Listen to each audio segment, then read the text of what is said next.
सुम्बुल तौकीर खान और फहमान खान, इनके बारे में उल्का गुप्ता ने क्या कहा है। जैसा कि आप सभी को पता है कि सुम्बुल की बहुत अच्छी दोस्त हैं उल्का गुप्ता। उल्का गुप्ता ने आज एक इंटरव्यू दिया है जहां पे उन्होंने बात करी है सुम्बुल तौकीर खान और फहमान खान के बारे में। उन्होंने बताया कि कैसे उनकी दोस्ती हुई। सबसे पहले उल्का ने कहा कि सुम्बुल और मैं बहुत अच्छे दोस्त हैं, हमारी जो बॉन्डिंग है वो बहुत स्वीट है, मतलब बहुत अच्छी है। कई बारी तो लोगों को ये भी लगता है कि जब हम डांस कर रहे होते हैं साथ में तो लोग ये सोचते हैं कि हम पहले से अपनी कोरियोग्राफी सेट करके आए हुए हैं और हम उस हिसाब से डांस कर रहे हैं, लेकिन ये हमारा ऑन द स्पॉट होता है कि हमारी ट्यूनिंग इतनी अच्छी है। चलिए बात करते हैं कि उल्का ने शुरू से क्या बताया कि हमारी फ्रेंडशिप स्टार्ट कैसे हुई सुम्बुल और उल्का की। तो उल्का ने कहा कि मैं किसी दूसरे सेट पे जाने पे बहुत घबराती हूँ। तो कुछ तो कोई प्रमोशन था, उसके लिए हमें इमली के सेट पे जाना था हमारी पूरी टीम को। और उस टाइम मेरे बड़े रीटेक्स चलते थे, मतलब काम बहुत ज़्यादा था मेरे पास, तो गलती हो जाती थी और मुझे रीटेक लेना पड़ता था। तब सुम्बुल तौकीर ने मुझे इतना कंफर्टेबल कराया था उस टाइम पे कि मुझे लगा ही नहीं कि ये मैं किसी और के साथ काम कर रही हूँ। मुझे ऐसा लगा कि मैं अपनी ही टीम के साथ काम कर रही हूँ। सुम्बुल ने इतना मुझे कंफर्टेबल कराया, मुझे इतना शांत किया, कहा कि आराम से करो और हो जाएगा। तो इस तरीके से हमारी बॉन्डिंग थोड़ी थोड़ी बननी शुरू हुई। उसके बाद से रविवार परिवार आ गया, स्टार परिवार का जो वो शो था, उसमें हमने ढेर सारा फन किया, मस्ती किया। और फहमान की भी बात करी। उल्का ने कहा कि फहमान भी बहुत अच्छा इंसान है और उसने भी सुम्बुल के साथ साथ मेरी बहुत मदद की मुझे कंफर्टेबल कराने में। और जब हम शूट कर रहे थे, मेरे रीटेक्स हो रहे थे, वहाँ पे फहमान और सुम्बुल का जो जेस्चर था मेरे लिए वो बड़ा स्वीट था। और वहीं से हम दोनों कनेक्ट कर गए और हमारी बॉन्डिंग बननी शुरू हो गई। फिर स्टार परिवार, रविवार परिवार जो शो आता था वो आया और वहाँ पे हम सब ने मिलके ढेर सारा फन किया। और उसके बाद से जो हमारी फ्रेंडशिप है, यानी कि उल्का और सुम्बुल की, वो कहती हैं कि वो नेक्स्ट लेवल हो गई और बड़ी ही स्ट्रॉन्ग हो गई। फिर उल्का ने अपने ऊटी वाले सफ़र के बारे में बात की। उनसे पूछा गया कि आप अभी वेकेशन पे गए थे, आपका वो सफ़र कैसा रहा। तो उल्का ने बताया कि हमारा सफ़र काफ़ी अच्छा रहा और हमारा ऐसा नहीं था कि हम कोई प्लान करके जा रहे हैं। हमारा ऑन द स्पॉट हुआ कि हम कहीं तो चलते हैं। फिर हम पहले केरला जाने वाले थे, फिर हम केरला ना जा करके हम ऊटी चले गए, क्योंकि वहाँ से हम फटाफट से आ भी सकते थे, मतलब ज़्यादा दिन हमें नहीं रुकना था। तो हम जल्दी जल्दी गए और जल्दी जल्दी आ भी गए।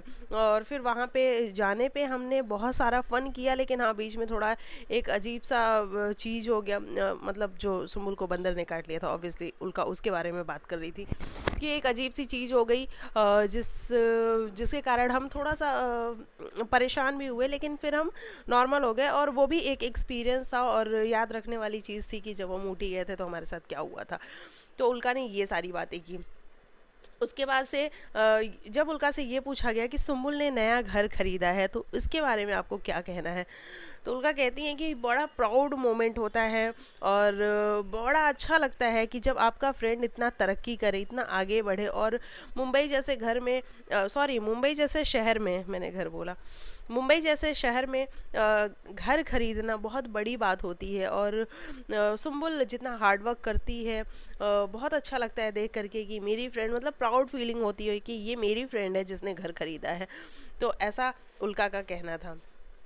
वहीं आपको बता दें कि उल्का ने बिग बॉस नहीं देखा था, इस पे भी उल्का ने रिएक्ट किया कि उल्का कहती हैं कि सुम्बुल भी मेरे से नाराज़ थी इस बात से कि मैंने बिग बॉस क्यों नहीं देखा। और मेरे बहुत सारे फ्रेंड्स भी ऐसे थे जो मेरे से नाराज़ थे कि मैंने बिग बॉस क्यों नहीं देखा, मुझे देखना चाहिए था, लेकिन मैं नहीं देख पाई क्योंकि मैं बहुत बिजी चल रही थी। उल्का ने ऐसा बताया कि मेरे शूट्स चल रहे थे और मैं 15 आवर्स 14 आवर्स काम कर रही थी और मेरे जो डायलॉग्स थे बहुत बड़े हुआ करते थे, तो मेरे को लर्न करना पड़ता था उन सबको, मुझे टाइम नहीं मिल पाता था। लेकिन हाँ, मैं ये ज़रूर करती थी कि जो भी बिग बॉस देख रहा होता था मैं उससे अपडेट पूरा ले लिया करती थी कि सुम्बुल क्या कर रही है, कैसे चल रहा है उसका। और उल्का ने ये भी बताया है कि सुम्बुल की जो जर्नी थी बिग बॉस के घर के अंदर वो बहुत अच्छी जर्नी थी, बहुत कुछ सीखने को मिला सुम्बुल को। और बिल्कुल ऐसी रोलर कोस्टर जो राइड होती है वो वाली राइड थी सुम्बुल की। पहले वो स्ट्रॉन्ग थी, फिर वो थोड़ी वीक पड़ी, फिर वो स्ट्रॉन्ग हुई। इस तरीके की जो राइड थी सुम्बुल की, काफ़ी मज़ेदार और काफ़ी अच्छी जर्नी रही सुम्बुल तौकीर खान के बिग बॉस के अंदर। और उल्का का कुल मिला के ये कहना था कि मुझे बड़ा प्राउड फील होता है जब कोई सुम्बुल की तारीफ़ करता है, तो मुझे ऐसा लगता है कि मेरा फ्रेंड है ना। और जब कोई आपके फ्रेंड की तारीफ़ करता है तो आपको अच्छा तो फील होता ही है। तो उल्का का ये कहना था, और बहुत सारी बातें उल्का ने अपने बारे में भी करी। लेकिन हम फिलहाल बात कर रहे हैं कि उल्का ने सुम्बुल तौकीर खान के बारे में क्या क्या बातें करी। तो ये सब रहा। और हाउस वार्मिंग पार्टी की भी बात करी उल्का ने कि सुम्बुल की जब हाउस वार्मिंग पार्टी थी तो उसमें उल्का ने कहा कि उसमें मैं गई थी और मुझे बहुत अच्छा लगा। मतलब यही फील हो रहा था बार बार कि यार सुम्बुल, ये हार्डवर्क का ही नतीजा है। जब आप हार्डवर्क करते हो तो उसी का आपको गिफ्ट मिलता है, जो आप घर ले पाते हो, नई गाड़ी ले पाते हो और ये सारी चीज़ें कर पाते हो। तो उल्का ने ये सब बातें करी हैं सुम्बुल तौकीर खान के बारे में, और स्वीट जेस्चर के बारे में फहमान खान के बारे में बात की है कि फहमान भी बहुत स्वीट है। और दोनों कंफर्टेबल कराया दोनों ने मुझे। जब मैं पहली बार उन दोनों से मिली थी और जब मैं इमली के सेट पे गई थी, वहाँ मेरे रीटेक्स हो रहे थे, तो उन रीटेक्स के बीच में मुझे कोई कंफर्टेबल नहीं करा पा रहा था। लेकिन सुम्बुल और फहमान ने जिस तरीके से मुझे समझाया, मुझे बताया और कहा कि शांत हो जाओ, आराम से करो, कोई बात नहीं है, रीटेक्स हो रहे हैं, कोई बात नहीं है। और वो जो चीज़ थी वो बस कनेक्ट कर गई, और तभी से हम बहुत अच्छे दोस्त हैं। तो चलिए, अब मैं मिलती हूँ आप लोग को नेक्स्ट वीडियो में। आप बताइएगा कि आपको क्या है कहना उल्का और सुम्बुल की दोस्ती के बारे में। जो भी आपको कहना होगा कमेंट सेक्शन में कहिएगा। और मैं मिलती हूँ आप लोग को नेक्स्ट वीडियो में। तब तक के लिए बाय बाय, टेक केयर, अपना ख्याल रखिएगा, बाय बाय।